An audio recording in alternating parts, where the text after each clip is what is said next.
In the past videos, we talked about mindset upgrade, how your life is your most important project, how to upgrade your belief system so that you can step into abundance. And today, I want to bring awareness to the shadow self. From a place of love and understanding and patience and compassion.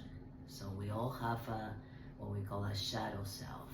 The aspects that we oftentimes don't feel that it's negative, some personality traits that we might feel are not to be shown to the world, right? So we keep that shadow aspect of ourselves hidden in the darkness. And so those are aspects of self that tend to resonate when we go through hard times. We tend to be negative or angry or jealous or any of those negative emotions is often because something has happened in the past that had made you be this way. And so the way to kind of transmute and shift that shadow self into the light is to first of all to bring awareness that you do have those aspects, and how I could then take conscious action to go from shadow to light. And it takes work, and it's slow and steady, but it allows you to step into the higher version of yourself through that personal growth and fulfillment that we're all meant to experience in this life. So a few ways to tap into the shadow self and to bring that awareness is self-reflection. So really taking that time to, as we talked before, do that internal inventory and said, okay, what are some of these personality traits that perhaps are not serving me anymore? What are some of these actions that I tend to do to distract myself from that negative emotion that I should not be doing any more of?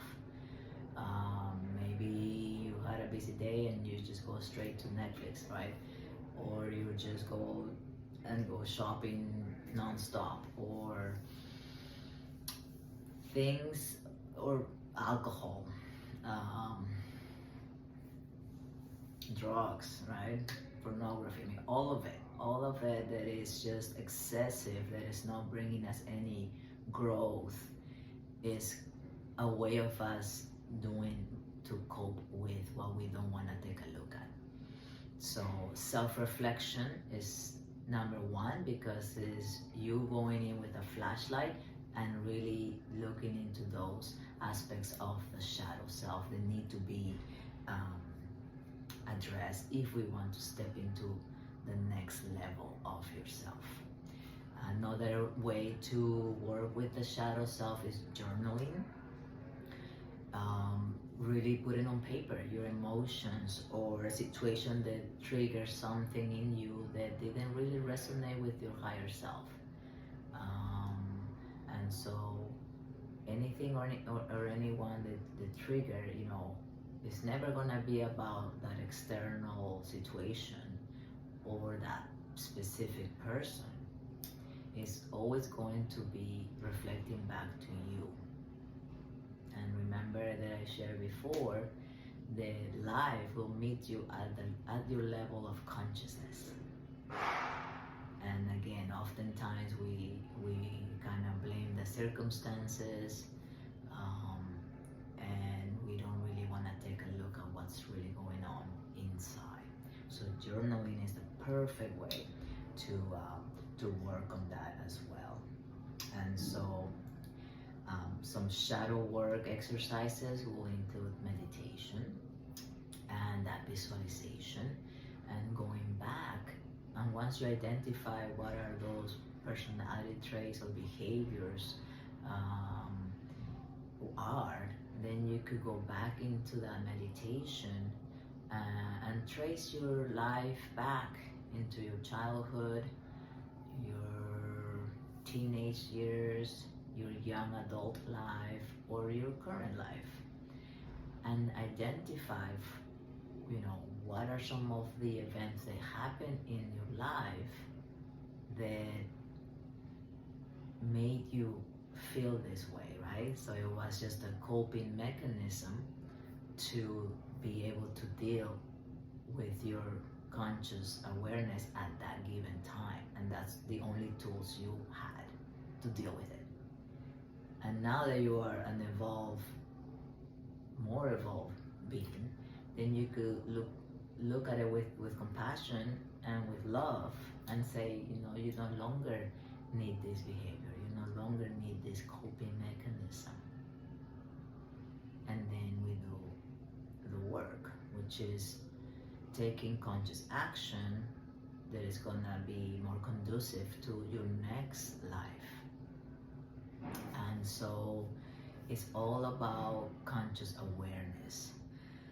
And sometimes we don't know what's the best route. And when that's the case, you also could use the help and assistance and guidance of a therapist or a spiritual guide or a life coach to help you with a more structured guideline, step by step, and identify and help you identify and cope with those aspects of the shadow self, but always with self-compassion and knowing that it's time to level up, it's time to bridge the gap. So we'll talk more about that, but in the meantime, take on these small practices. It could be, just 5 minutes of journaling before your day, or at the end of the day, go back and see what resonated, what action happened that triggered something in you, and instead of sitting with the uncomfortable emotion, you went and instead cope with that mechanism and did something that perhaps wasn't for the greater good of your conscious light self. So all my love, I hope these words resonate with you. Go back and check out the previous videos as everything starts to make sense. And all you gotta do is take that action, that conscious action in the right direction, one step at a time. Until next time.